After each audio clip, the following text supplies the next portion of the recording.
Missed Friday's show? Here's the recap, presented by Honda. That kid Jacobs is special, Mike. When I took the job, it was plus or minus January 1st last year, and the national championship game was in San Francisco. Remember, I'm like 5 days on the job here with Coach Gruden. I came back from the game that night, and I put together a 7-play reel together. I walked into John's office and said, I want you to watch a guy. We're going to take him in the first round.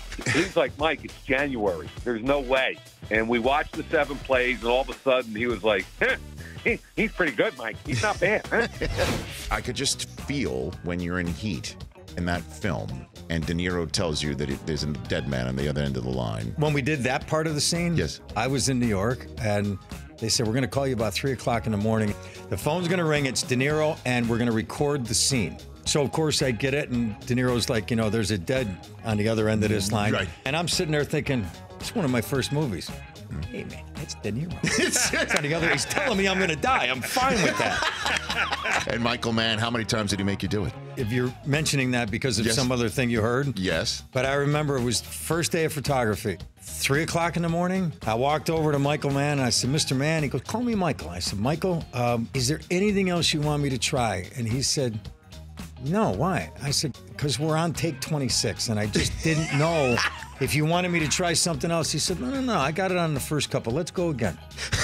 And one of the stars of the film Ford versus Ferrari, Josh Lucas. Imagine there's a point where you walk into the Ferrari factory, right? At one point in the film, I was in a room where there was $200 million of Ferraris because there was one car alone that cost $68 million. The owner of it was a billionaire who stood next to the car, afraid that the production would dent his car. I was like, you're a billionaire with a $68 million car. Why did you loan it to this movie? Game 7 winner Patrick Korbin here on the Rich Eisen Show. You're taking the mound, top 6, down 2-0. What are you thinking?